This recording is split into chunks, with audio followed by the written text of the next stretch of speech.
A continuación tendremos la presentación del ingeniero PhD Alberto Benítez. El tema de él será gestión de la incertidumbre en ingeniería estructural, con particular referencia a edificios de altura. Ingeniero Benítez, buenas tardes.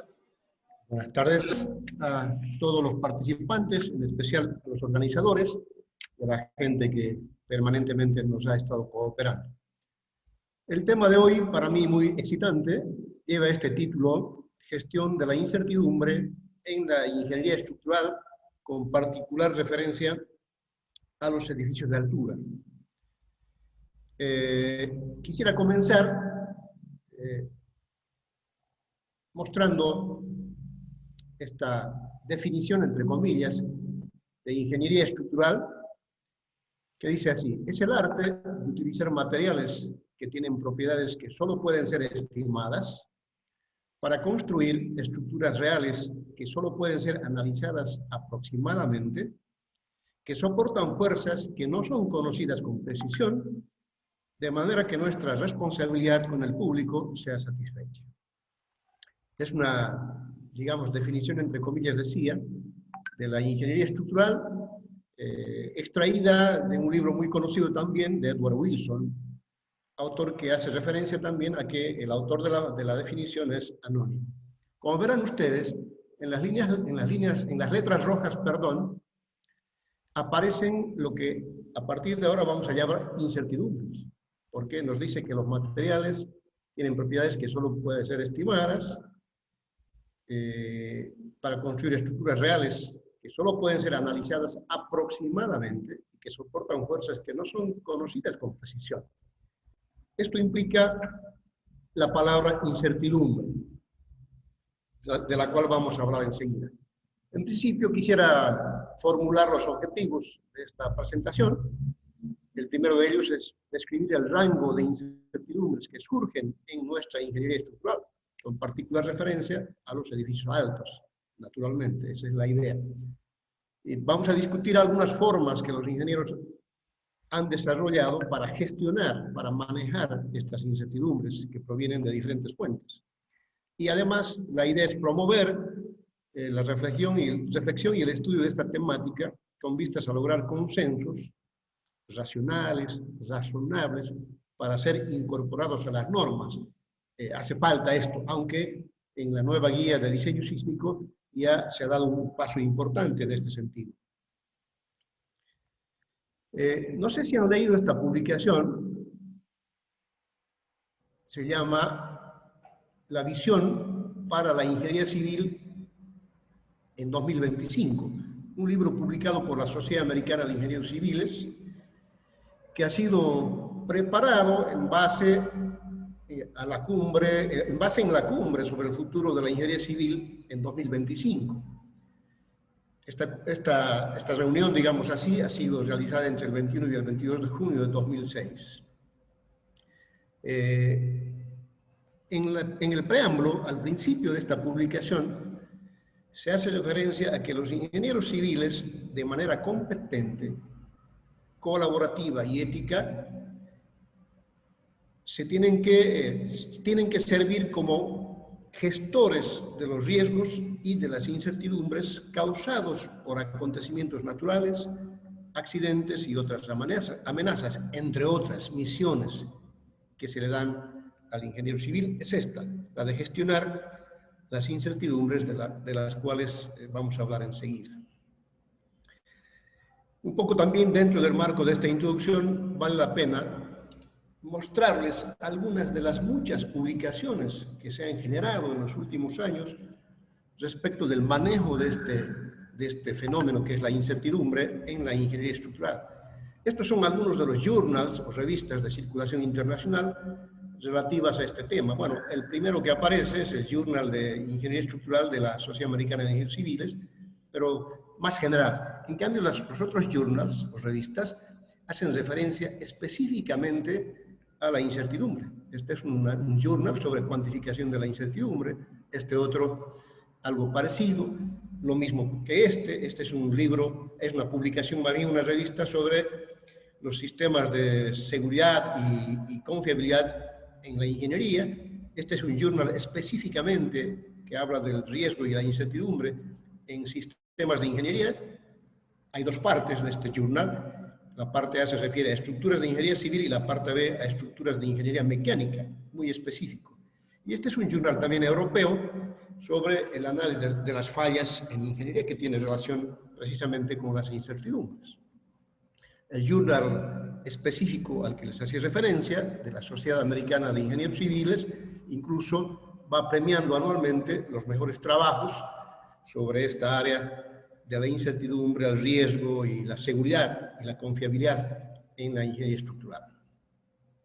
En español, felizmente, infelizmente, hay más poco, ¿no? Estas son revistas seguramente conocidas por ustedes: Hormigón y Acero, española; Ingeniería Estructural, argentina; Ingenieros, revista chilena; Ingeniería Civil, revista española.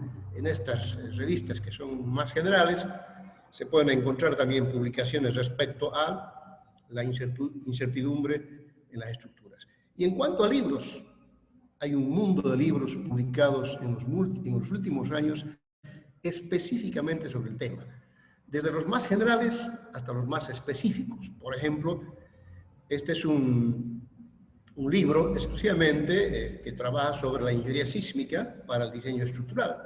Y así como esos hay muchos específicos y otros más generales. Por ejemplo, un libro muy general, muy interesante, que a mí me gusta mucho, es este que titula Teoría probabilística de las estructuras.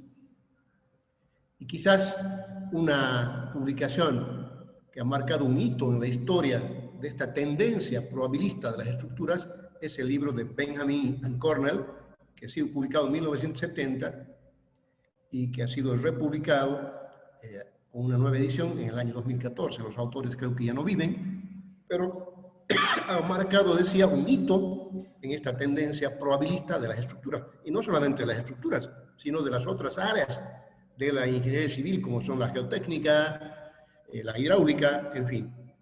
Tendencia que con el tiempo está tomando vigencia y está pisando cada vez más fuerte. Aquí hay otras publicaciones, la última en inglés. En español tenemos algunas publicaciones importantes. Parece que en América Latina, especialmente en Sudamérica, un pionero en este campo de la confiabilidad de las estructuras civiles ha sido Arturo Vignoli, argentino, que tiene estas dos publicaciones. Y el doctor Oscar Moller, que estuvo acá en el tercer Congreso Boliviano de Ingeniería y Estructuras en Tarija, con su publicación Confiabilidad de las Estructuras. Y una última publicación sobre vulnerabilidad, incertidumbre y riesgo, publicación de la Sociedad Americana de Ingenieros Civiles. Como verán, hay muchas publicaciones al respecto.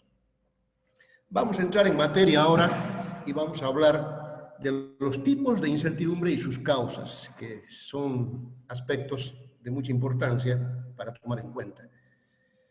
En primer lugar, la mayoría de los autores, la mayoría de los artículos publicados y de los libros que tienen relación con el tema, establecen de que hay dos categorías de incertidumbre. La primera se llama incertidumbre aleatoria y la segunda epistémica. La primera tiene relación con la naturaleza misma del fenómeno que estudia el ingeniero estructural. Por ejemplo, si el ingeniero estructural quiere determinar el comportamiento de un hormigón respecto de un fenómeno, por ejemplo, la resistencia, ¿no es cierto?, ¿qué hace? Toma muestras de un mismo pastón de hormigón y de diferentes pastones también, establece una serie de datos, determina en el laboratorio esa resistencia, por ejemplo, la compresión simple, y jamás este ingeniero va a esperar obtener el mismo valor, ¿no? Ya sabe que no. Ahí está el comportamiento aleatorio del fenómeno mismo que está estudiando. No podemos esperar, por más cuidado que tenga en la homogeneidad del hormigón elaborado, nunca voy a obtener el mismo valor de las diferentes probetas extraídas para ser sometidas a su ensayo en laboratorio. A este se la llama incertidumbre aleatoria, porque forma parte del proceso mismo, del fenómeno mismo, de la característica misma del fenómeno aleatorio. Muchos fenómenos que estudiamos los ingenieros estructurales, los ingenieros civiles en general, yo diría casi todos son aleatorios. Y la segunda categoría recibe el nombre de categoría epistémica, una incertidumbre epistémica. La categoría epistémica se refiere a la inexactitud, a la fragilidad, o finalmente al desconocimiento que tenemos los ingenieros, porque tenemos todavía un desconocimiento de los fenómenos que estudiamos. Diseñar un edificio para ser sometido a un sismo, por ejemplo, implica un desconocimiento total del modelo a ser adoptado para que tenga un buen comportamiento respecto de ese fenómeno sísmico. Entonces, el modelo a formular por el ingeniero también tiene ese problema. No lo conocemos en su totalidad. El desconocimiento del modelo, entonces, implica una incertidumbre llamada epistémica. Ahora, dentro de las causas de las incertidumbres hay una variedad. He intentado sintetizar esa variedad de causas en 5 tipos de causas vinculadas a ciertas variables, ¿no? La primera, el tiempo. A los ingenieros nos interesa estimar, por ejemplo, por citar una variable nada más, cuál va a ser la velocidad del viento que va a afectar a la estructura en el futuro, si es que se trata de un diseño nuevo, de un edificio nuevo. Pero también nos interesará saber, en el caso de un edificio ya construido, cuánto fue la resistencia prevista para el hormigón de ese edificio, prevista en el pasado, naturalmente. Por lo tanto, fíjense, el tiempo es una variable que genera cierto tipo de incertidumbre, ¿no? Es una causa que genera incertidumbre. Otra causa, los límites estadísticos. Saben ustedes de que nunca se consiguen suficientes datos. Por más que yo tome una cantidad enorme de probetas de hormigón, un determinado pastón, nunca voy a tener una muestra que represente la totalidad del volumen del pastón, porque si no sería costoso desde el punto de vista económico. Tengo que saber tomar muestras, por lo tanto, nunca se consiguen suficientes datos. Y eso está establecido por los límites llamados límites estadísticos, que nos limitan justamente el trabajar con muestras muy grandes debido, primero, a factores de tiempo y económicos. Las limitaciones del modelo, como decíamos, el modelo estructural usado en el análisis y diseño, la pregunta ¿es conceptualmente correcto? ¿Se aproxima racionalmente a la realidad, razonablemente a la realidad? No olvidemos de que el ingeniero concibe en su mente, de inicio, cómo va a ser el edificio en el futuro, en la realidad. Entonces, cuando la realidad o cuando el modelo del ingeniero es exactamente igual al edificio construido, a la realidad, el modelo es perfecto. Pero eso no ocurre. Sabemos que los modelos no son perfectos y que hay una diferencia entre la concepción del ingeniero y la realidad construida. Entonces, también esto nos genera cierto tipo de incertidumbres. La aleatoriedad, pero ya vista desde otro ámbito, ¿no? Ya hemos dicho que las propiedades de los materiales son aleatorias, son variables que varían dentro de un rango, evidentemente, pero varían finalmente, y podemos mencionar algunos, ¿no? El módulo elástico, la resistencia a la compresión simple de un hormigón, las cargas que afectan a las estructuras también son aleatorias. Jamás tenemos la certeza del valor de la carga que se va a presentar en la estructura. Solo podemos expresarlas, como vamos a ver más adelante, en términos de probabilidad. Y finalmente, algo muy importante, el error humano. El error humano está casi en todas las etapas inherentes a la gestión de un proyecto estructural. Desde la concepción en la mente del ingeniero, el diseño, la construcción, la explotación de la obra, el mantenimiento, la reparación, etc. En todas las etapas de la gestión de un proyecto puede aparecer el error humano, ¿no? Sobre ese tema explicaba también el ingeniero Pacheco en la conferencia anterior de que el sistema de la metodología que él plantea también permite superar estas cuestiones que nos preocupan a los ingenieros. Esta es una lista de causas que generan incertidumbres que ha sido adaptada, esta lista, de un autor norteamericano, Puget, cuya publicación data del año 2008. ¿Qué pasa con los edificios altos? Veamos primero qué es un edificio alto. He revisado la normativa nacional, el Código Boliviano de Construcción, he revisado algunas normas de Santa Cruz, el Código de Urbanismo de Santa Cruz, y el Código de Urbanismo de Santa Cruz es el único código que hace referencia a los edificios altos, pero no como una clasificación, sino impone limitaciones de la altura dependiendo de la zona y de las características del edificio. Sin embargo, en la literatura internacional se encuentra la clasificación. Por ejemplo, hay dos clasificaciones que establecen establecidas para los edificios de altura, ¿no? Clasificados según el número de pisos o según su altura medida en metros. Por ejemplo, esta primera establece que hasta 5 plantas los edificios son bajos, medianos hasta 10 plantas y altos de 10 plantas en adelante. En cambio, esta otra clasificación, establecida por una autora, es una mujer, una dama, de apellido Basset, establece que un edificio alto tiene más de 50 metros de altura o más de 12 plantas. También dice que es alto cuando es esbelto. Esto depende de la esbeltez global del edificio, ¿no? Porque aparte de la esbeltez particular de cada columna, hay una esbeltez global. Dice también que en este tipo de edificios altos predominan las acciones horizontales sobre las verticales. Cuando hablamos de acciones horizontales, nos referimos fundamentalmente en edificios altos a vientos y a sismos. Pero además son edificios que están dotados de tecnologías específicas. Transporte vertical, ascensores, adiestramientos, fundamental, instalaciones, en fin. Esto, entonces, como quiera que en los edificios altos las cargas fundamentales o principales son las horizontales, sismos y vientos, y estos vientos y sismos generan también incertidumbres, vamos a hablar de ello un poco más enseguida. Aquí hay aquí están los 4 edificios más altos de Bolivia, aparentemente, ¿sí? Son de Bolivia. El condominio La Casona parece ser el más alto en el país, ya le ha ganado al edificio del Banco Central de La Paz. Y hay otros más, Santa Cruz, Chuquisaca, Tarija también, son Cochabamba, La Paz, siempre ciudades que están caracterizándose por la construcción hacia lo alto.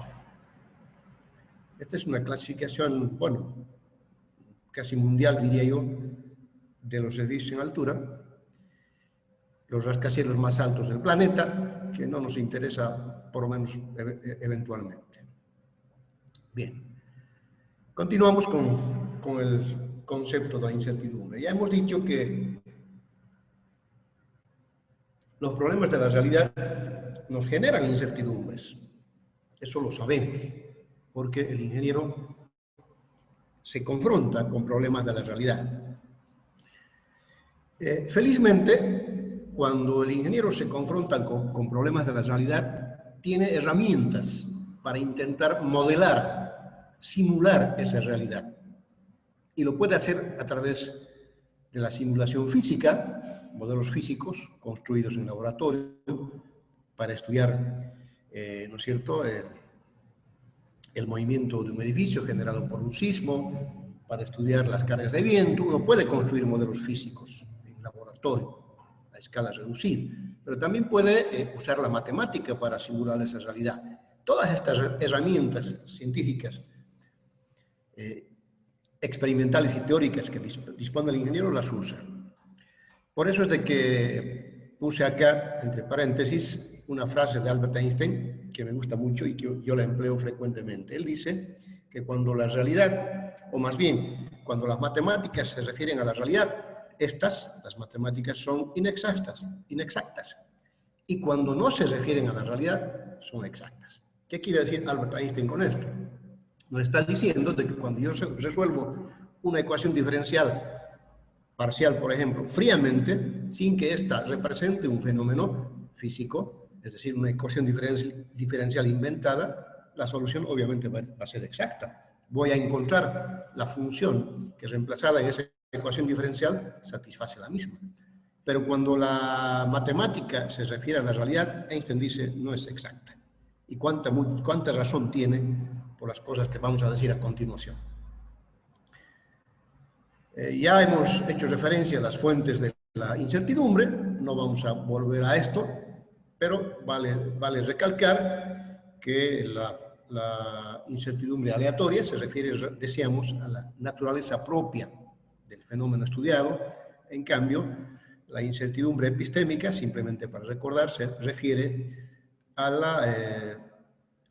al conocimiento del modelo, a la incertidumbre generada por el modelo que adopta el ingeniero para hacer su cálculo y diseño estructural. Todos sabemos de que desde hace bastantes años atrás, los fenómenos ligados a la incertidumbre se estudian con la ayuda de la probabilidad y la estadística. Ahí no hay nada con certeza, todo es probable. No se puede hablar con certeza. La incertidumbre está justamente gobernada por esta matemática llamada probabilidad y estadística. Y cuando hablamos de incertidumbre, hay otros términos que no podemos ignorar, que son riesgo, porque toda incertidumbre genera un riesgo, fiabilidad, como término dialécticamente opuesto al riesgo, lo contrario de la fiabilidad es el riesgo, la vida útil de la estructura, porque ¿qué me interesa a mí? Que durante la vida útil proyectada para el edificio, reúna las condiciones y funcione de acuerdo con lo previsto en la etapa del diseño y construcción, ¿no es cierto? Y finalmente los costos. No podemos desconocer esta realidad. Cuanto más fiable es el edificio, es más caro. Y cuanto más está en riesgo, es más barato. Esto lo podemos demostrar fácilmente con un cálculo sencillo. Todos estos términos están, yo digo, dialécticamente relacionados. Los incertidumbres generan riesgo. El riesgo es lo dialécticamente opuesto a la fiabilidad. Nos interesa que el comportamiento del edificio sea apropiado durante su vida útil. Y nos interesa saber cuánto vamos a gastar en el diseño y la construcción y en la explotación, además del mantenimiento, etcétera, de ese edificio. Por lo tanto, son términos totalmente interrelacionados, diría yo. Y algo más para terminar con esta breve conceptualización de lo que es la incertidumbre. La incertidumbre en ingeniería estructural podrá minimizarse, pero es inevitable. Jamás va a poder eliminarse totalmente, de modo que llegue un momento en que yo diga, este edificio no se va a caer nunca. Eso no podemos hacer como ingenieros responsables. Voy a simplemente plantear un ejemplo de cómo hoy el ingeniero maneja o gestiona la incertidumbre. Un ejemplo del primer caso. ¿Cómo se maneja la incertidumbre aleatoria? Imaginemos que yo tengo acá un número n de muestras de hormigón y con cada una de estas voy a elaborar una probeta destinada a llevar al laboratorio para determinar la resistencia a la compresión simple. Entonces, todos sabemos de que habitualmente se especifica un valor de la resistencia que yo espero obtener en el edificio. Incluso se pueden especificar valores distintos para los diferentes elementos estructurales del edificio. ¿Cómo gestiona, cómo maneja el ingeniero la incertidumbre? Porque sabemos que no vamos a obtener el mismo valor. Así elaboremos 100 o 150 probetas, no vamos a obtener el mismo valor. ¿Qué hacemos como ingenieros? ¿Cómo gestionamos esa incertidumbre? Entonces decimos, voy a seleccionar un modelo de distribución de probabilidades que mejor describa esta serie estadística de valores de la resistencia a la compresión simple obtenidos en laboratorio. Ese modelo de distribución de probabilidades, MDP, yo lo voy a usar para estimar valores característicos de esa variable que me interesa.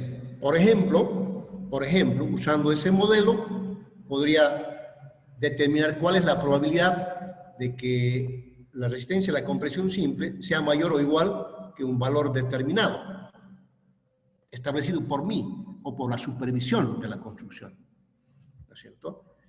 Si, por ejemplo, ese valor fuese la media aritmética de esta serie estadística, o un valor un poquito inferior o superior al valor especificado, yo puedo preguntarme por esta probabilidad, y eso me puede dar lugar a tomar una decisión como supervisor de la obra de aceptar o no estas mediciones. Esta es la forma en que, este es un ejemplo de una de las formas que utiliza el ingeniero para gestionar la incertidumbre en estos casos que son los más simples. Hay casos mucho más complejos, ¿no? Que dependen no solo de una variable, sino de más de una, y entonces se habla de distribuciones de probabilidad conjunta, cuando hay más de una variable a ser estudiada desde el punto de vista de la probabilidad.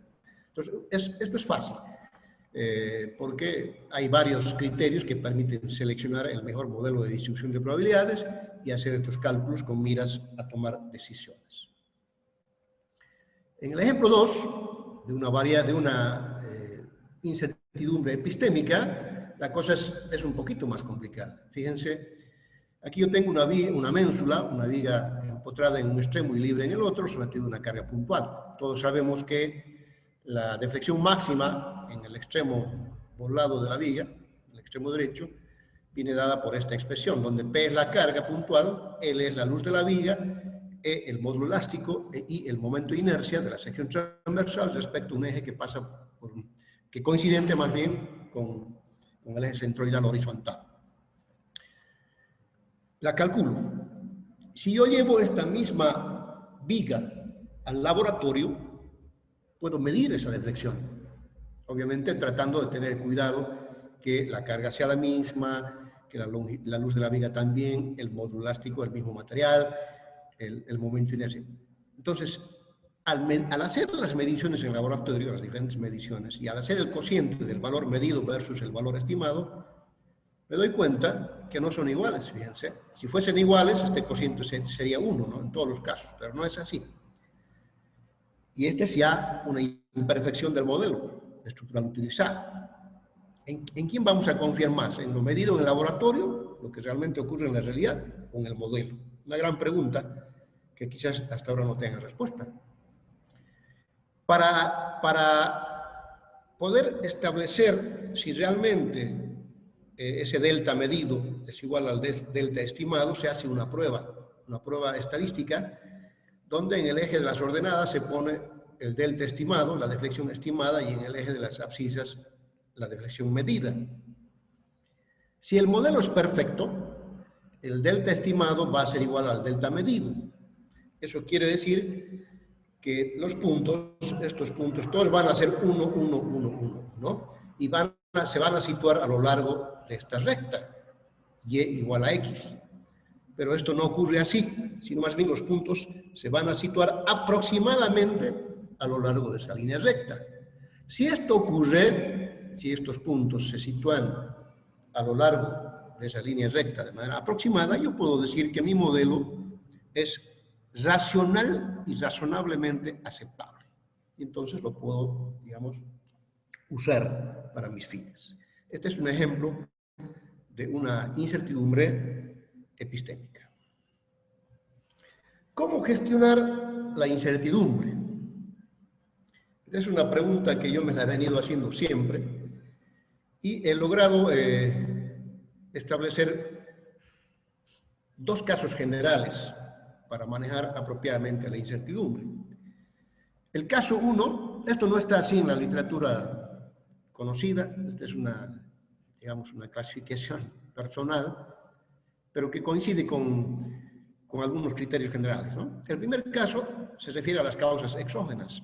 ¿A qué llamamos causas exógenas? Las causas externas, que no tienen relación con la construcción del edificio, sino que se refiere a fenómenos representados por sus variables, fenómenos naturales como sismos, vientos, lluvias, nieves, etc., que igualmente van a ocurrir, exista o no el edificio alto en el lugar donde lo quiere construir. De igual manera, por eso se llaman causas exógenas. En cambio, hay otras causas endógenas, internas, inherentes a todas las etapas que pertenecen al ciclo de vida del proyecto, desde la concepción, pasando por el diseño arquitectónico, cálculo estructural, construcción, explotación, mantenimiento, etc. Estas son causas endógenas, porque es el ingeniero el que decide el tipo de material, cómo va a dimensionar sus estructuras, va a usar software o lo va a hacer manualmente, cómo va a programar el control de la calidad de los materiales, en fin, son causas internas, inherentes, decía, a la propia diseño al propio diseño y construcción del edificio. Entonces, las incertidumbres se manejan de manera diferente, siempre usando la teoría de la probabilidad y la estadística, pero dadas las características de los fenómenos, de las causas más bien, exógenas y endógenas, tienen sus propias particularidades en el manejo, en la gestión de la incertidumbre. Vamos a ver cómo tratamos cada una de ellas. La idea es que el ingeniero, desde la ingeniería, de su propio conocimiento, brinde alternativas para gestionar apropiadamente estas incertidumbres. Veamos el caso 1, el caso de las variables exógenas que están asociadas habitualmente a fenómenos naturales. Yo hago una distinción, ojalá también ustedes puedan hacerlo en el futuro y me entiendan, entre fenómenos. El fenómeno es el sismo, el fenómeno natural es el viento, el fenómeno es la lluvia. Ahora, ¿cómo expreso esos fenómenos? Los expreso en términos de variables. Por ejemplo, el sismo tiene sus propias variables. La intensidad del sismo, ¿cierto?, es una variable, la aceleración de la gravedad, que le interesa al ingeniero sismo resistente es otra variable, es decir, el fenómeno es el sismo, pero representado por algunas variables. El viento es el fenómeno natural, pero está representado por una variable llamada velocidad del viento. El flujo del agua en un río es el fenómeno natural, pero se representa mediante una variable llamada caudal. Entonces yo hago esa distinción entre fenómeno y variables que representan a ese fenómeno. ¿De acuerdo? Entonces, ¿cómo se maneja esto?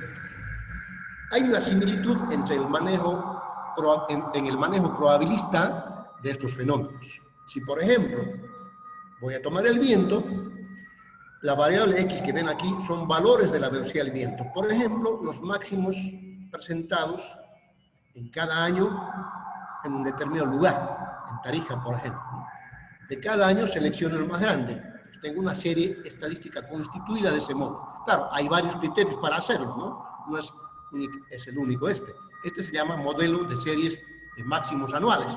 Se lo usa para sismos, se lo usa para viento, para caudales, para lluvias, en fin. Entonces, constituyo una serie estadística, selecciono la función de densidad f minúscula de x, que también se llama función de distribución de probabilidades, y con esa función de distribución de probabilidades yo hago algunas estimaciones. Estimo la variable, por ejemplo la velocidad del viento, para diferentes periodos de retorno t o probabilidades de ocurrencia p.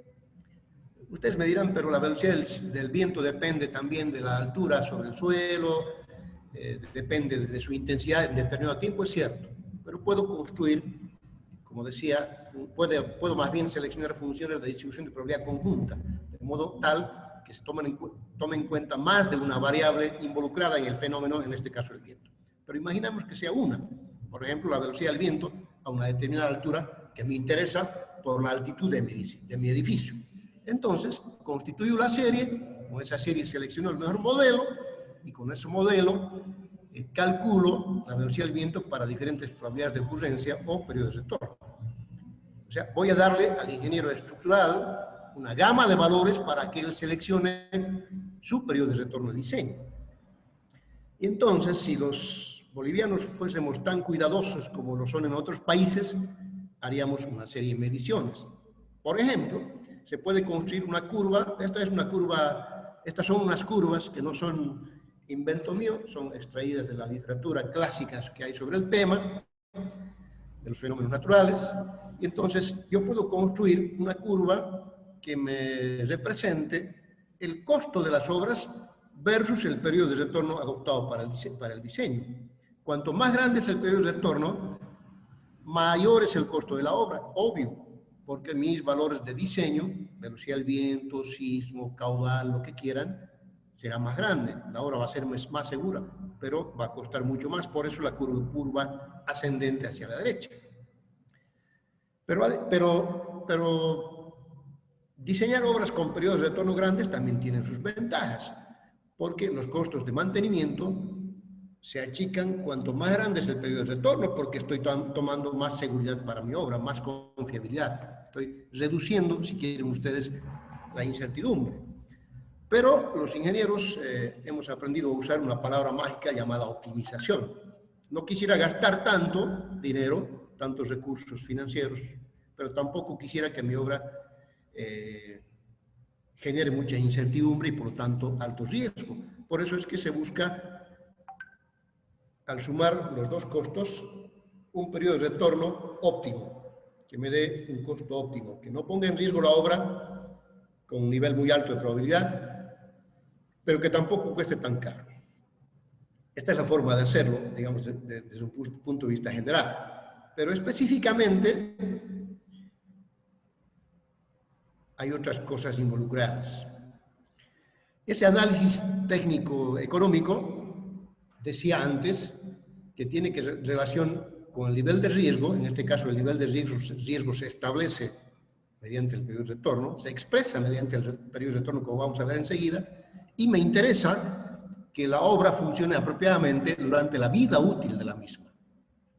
Entonces, nos preguntamos esto: ¿cuál es la probabilidad de que un evento natural, expresado en términos de su variable, ¿no es cierto? Ese evento natural siempre se expresa en términos de una variable. Traten de entenderme esto.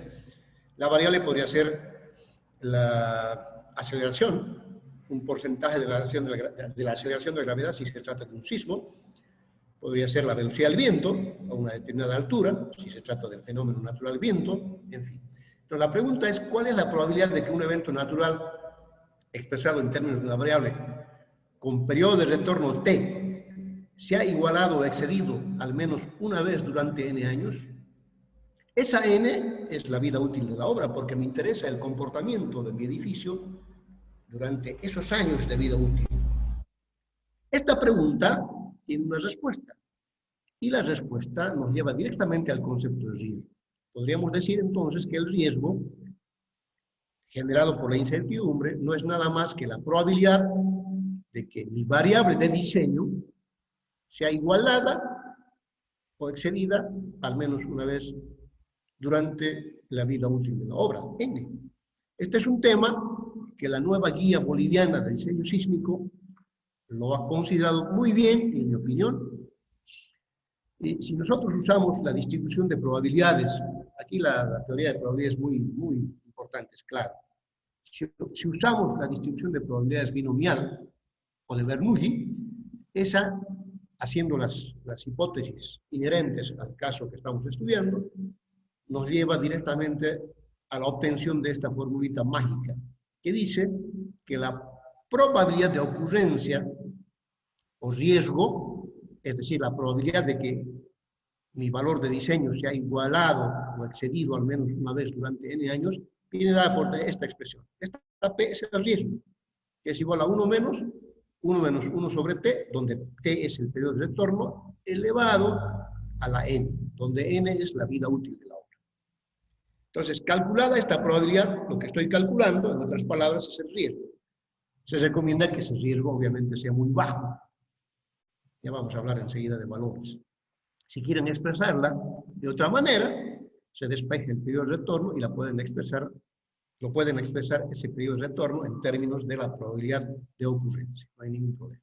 Entonces, ¿yo qué hago como ingeniero calculista de estructuras?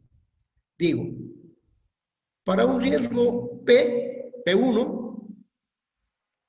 tengo un periodo de retorno T1, o si no, al revés. A un periodo de retorno T1 le corresponde un riesgo P1 y obviamente un costo C1 de la obra. A un periodo de retorno T2 le corresponde una probabilidad P2 y un costo C2.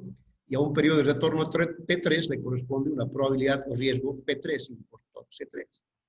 Entonces, ¿yo qué tengo que decirle al cliente? ¿Sabe qué? Si su edificio lo diseñamos y lo construimos con este riesgo, su costo es tanto.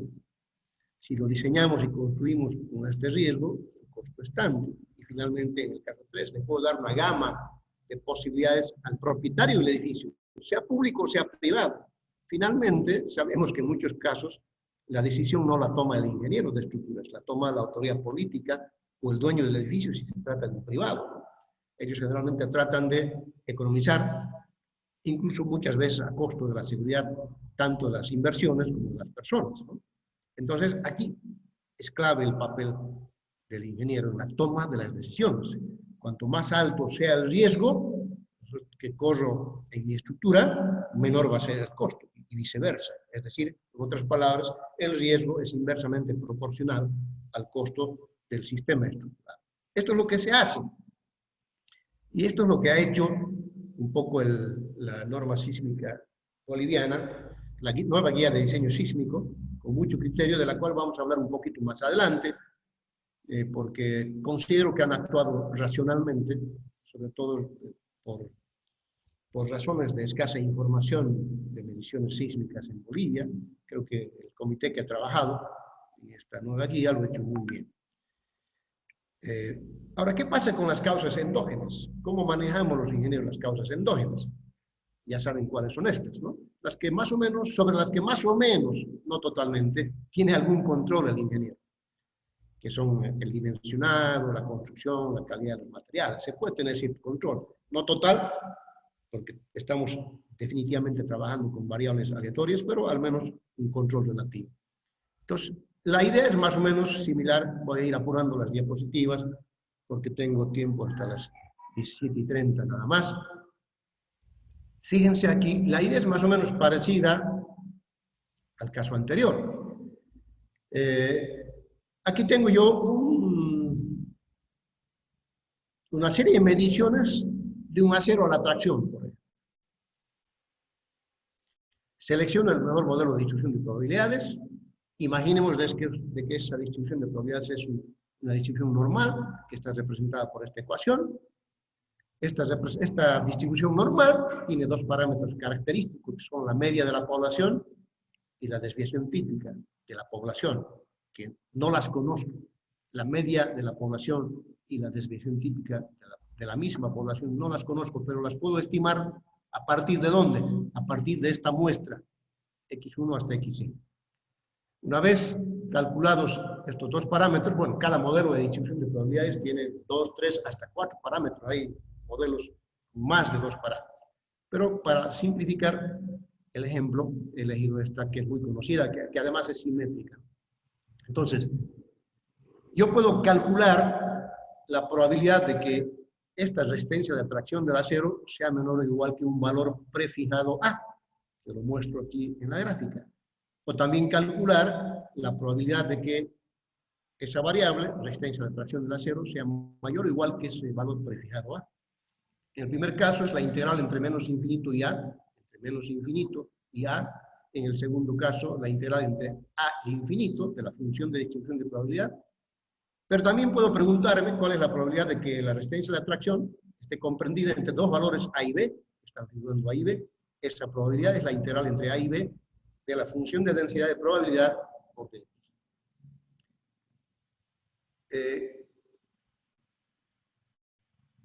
Lo que no puedo preguntarme, porque no tengo respuesta, porque además la respuesta es 0, van a ver, ¿cuál es la probabilidad de obtener un valor de la resistencia de atracción de ese acero, por ejemplo, de 4.000 kilos por centímetro cuadrado? La respuesta va a ser una integral. La integral de esa función entre 4.000 y 4.000, y la respuesta va a ser 0, porque la integral entre dos límites inferior y superior iguales es 0, matemáticamente hablando. ¿Esto qué me está diciendo la teoría estadística? Que no tengo respuesta para una certeza. No hay certeza en términos de probabilidad. No puedo asegurar de que la resistencia del acero de atracción va a obtener un valor prefijado. Sí puedo asegurar, puedo hablar de que obtenga valores mayores o iguales que un determinado valor prefijado. o un valor comprendido entre dos límites. Eso sí puedo hacer. Bueno, esta variable, llamada en este ejemplo resistencia de atracción simple, puede ser cualquier otra, se puede estandarizar haciendo la diferencia entre cada valor medido y la media y dividir esa diferencia entre la división típica. A esa variable se llama variable estandarizada. Por lo tanto, puedo preguntarme también por los valores que asume esa variable estandarizada. Por ejemplo, preguntarme cuál es la probabilidad de que asuma un valor menor o igual que z. Del mismo modo que la variable normal, la variable estandarizada se estima de esta manera. La integral entre menos infinito y z de f de z, donde z es la variable estandarizada, por dz. A eso lo vamos a llamar phi de z. Entonces, f de z, fíjense, reemplazo z en lugar de x y la función de distribución de probabilidades normal se expresa de esta manera sobre la función de z. Esto es cómodo para lo siguiente, ¿no? Aquí está la misma distribución de probabilidad normal, pero graficada en términos de z. Es cómodo porque z toma valores, fíjense, desde 0 hacia la derecha positivos, desde 0 hacia la izquierda negativos, pero no son los valores originales de la resistencia, que después yo puedo convertirlos otra vez a valores originales, sí, puedo hacer. Entonces lo que me está dando, por ejemplo, la probabilidad de que el valor de z sea menor o igual que este valor prefijado es el área a la izquierda de la curva, que la vamos a llamar phi mayúscula de z. Y ahora vamos a entrar al que nos interesa para ver cómo interpretamos esto, ¿no? Porque no nos quedamos ahí. En estructuras conocemos los estados límites últimos, los estados límites de servicio y otros estados límites llamados especiales. Vamos a llamar R a la resistencia y Q a la carga. Y vamos a llamar función estado límite a la diferencia entre la resistencia y la carga. ¿Qué me interesa a mí como ingeniero? Que esa función estado límite sea siempre mayor que 0, porque así la resistencia es mayor que la carga. Si la función límite, si la función estado límite es menor que 0, resulta que la carga es mayor que la resistencia, cosa que no puedo aceptar como ingeniero de estructuras, ¿no es cierto? Por razones naturalmente obvias. Entonces, lo anteriormente expuesto nos conduce a afirmar que podemos estimar la probabilidad de falla del elemento estructural o de la estructura, ¿no es cierto?, usando la función de distribución de probabilidades normal, si es que fuese el caso, o cualquier otra, y podemos obtener de que si la probabilidad de falla es menor que 0, entonces estamos ante una falla prácticamente inminente, cosa que no aceptamos, decíamos. Pero también puedo calcular la inversa de esa probabilidad de falla. La inversa de esa probabilidad de falla es lo que hemos mostrado, voy a volver a la, es esta función justamente, es la inversa de la probabilidad de falla. Podría usar cualquiera de las dos, pero la tendencia es a usar este llamado índice de fiabilidad, que no es otra cosa que la inversa de la probabilidad de falla, que conociendo la función de distribución de probabilidades, yo la puedo determinar. Entonces, volvemos a lo mismo, ¿no? Yo quiero que mi índice, mi probabilidad de falla sea siempre, que nunca llegue a ser menor que 0. Y por lo tanto, que mi índice de fiabilidad adopte valores más altos, como vamos a ver enseguida. Entonces, al hacer todo este trabajo matemático, yo estoy calculando índices de fiabilidad, llamados así. El índice de fiabilidad, recuerdo, es la inversa de la probabilidad de falla. Calculo diferentes índices de fiabilidad para diferentes probabilidades de falla y eso me representa un costo de la obra. Y otra vez le digo al propietario, ¿sabe qué? Si usted adopta un índice de fiabilidad beta 1, su costo va a ser C1. Si agranda su índice de fiabilidad, el costo de su obra se va a incrementar notablemente. Entonces hay que tomar una decisión.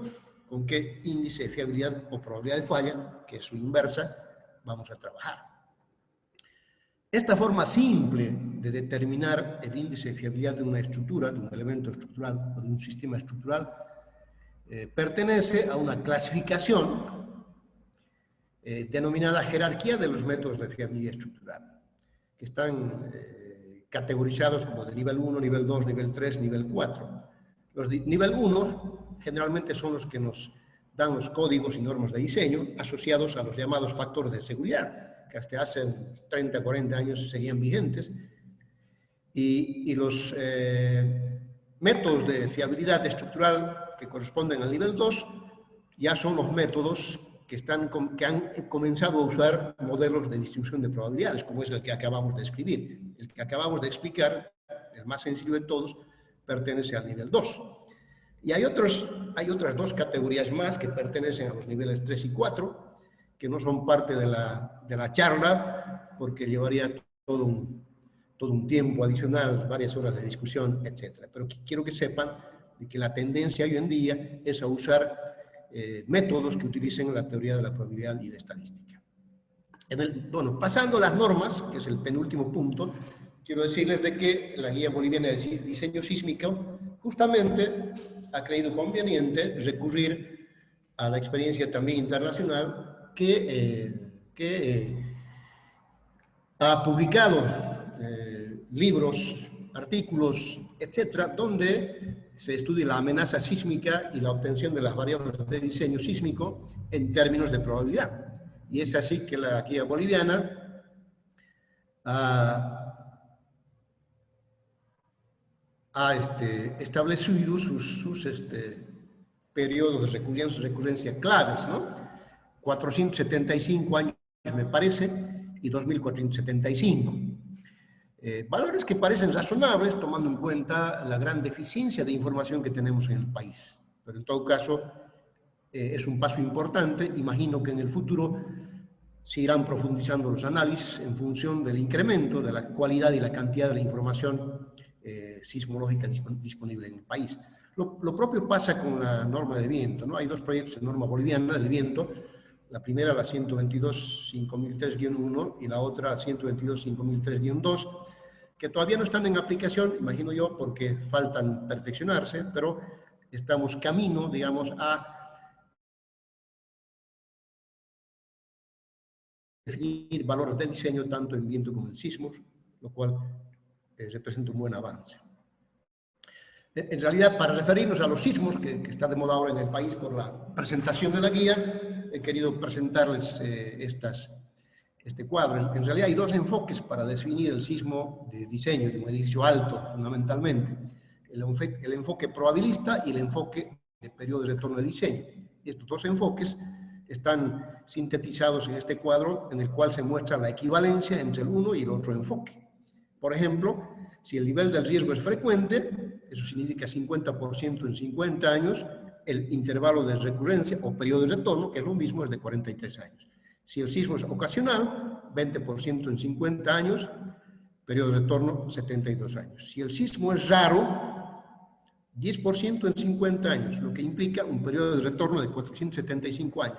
Esto es lo que está establecido, uno de los valores establecidos en la norma boliviana, que me parece a mí racional debido, repito, a la escasez de información sísmica. Con relación al índice de fiabilidad, ya las normas de diseño están publicando en sus páginas, en sus códigos, ¿no es cierto?, los índices de fiabilidad recomendados. Por ejemplo, el Código Técnico de Edificación de España ha publicado en sus últimas páginas los índices de fiabilidad asociados a las probabilidades de falla, fíjense, y además ha establecido cuál es la influencia de la adopción de diferentes índices de fiabilidad con relación al costo de la obra, ¿no?, y a los daños ocasionados en caso de falla.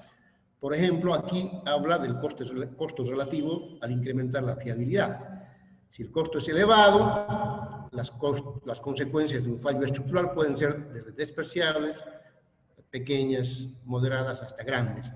Si el costo relativo en incrementar la fiabilidad es moderado, se incrementan, obviamente, las consecuencias de los fallos estructurales. Y si el costo relativo en incrementar la fiabilidad, que significa no podemos desconocer mejor calidad de materiales, etcétera, es bajo, las consecuencias del fallo estructural van a ser altos. Entonces, yo creo que en algún momento, en la normativa boliviana, deberíamos llegar a esto.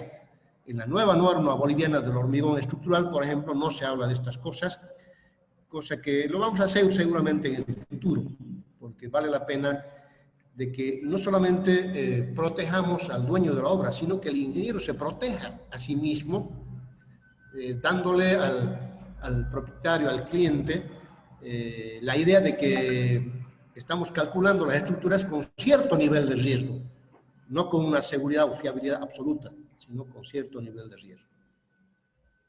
Entre las conclusiones, podríamos mostrar este cuadro, antes de mencionar mis conclusiones, de que en otros países, fíjense, ahí tenemos un equipo de trabajo, el estadístico matemático, que analiza y modela los datos en forma de variables aleatorias, el ingeniero que analiza el comportamiento de los materiales y las estructuras y define el modelo mecánico estructural, el ingeniero de probabilidad, es un ingeniero específico dedicado a la probabilidad, y el ingeniero de confiabilidad que analiza los mecanismos de falla, las garantías de calidad y los escenarios de falla que pudieran presentarse en el futuro. Todo esto nos lleva a que alguien debe tomar la decisión, el decision maker que se llama en inglés, toma su decisión sobre estas bases. Aquí parece que todo lo de arriba, lo que muestro acá arriba, la hace solamente el ingeniero. No sé si se han organizado equipos alguna vez donde intervenga un matemático, un estadístico, un ingeniero que domine la probabilidad, el ingeniero que hace el diseño y cálculo estructural y el ingeniero de confiabilidad para tomar en conjunto una decisión responsable. Entre las conclusiones, podríamos decir que incertidumbre y riesgo están presentes en toda actividad humana, siendo el cálculo estructural un caso particular de esa actividad humana. Y el aseguramiento de la confiabilidad debe ser una primera condición que nos debe gestionar adecuadamente un ingeniero estructural.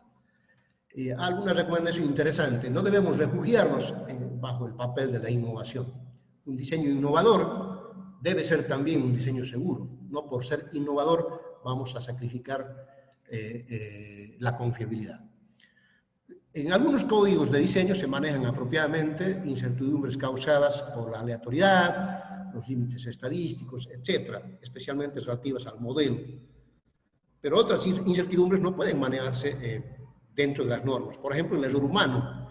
El error humano no puede ser controlado por una norma o código de diseño.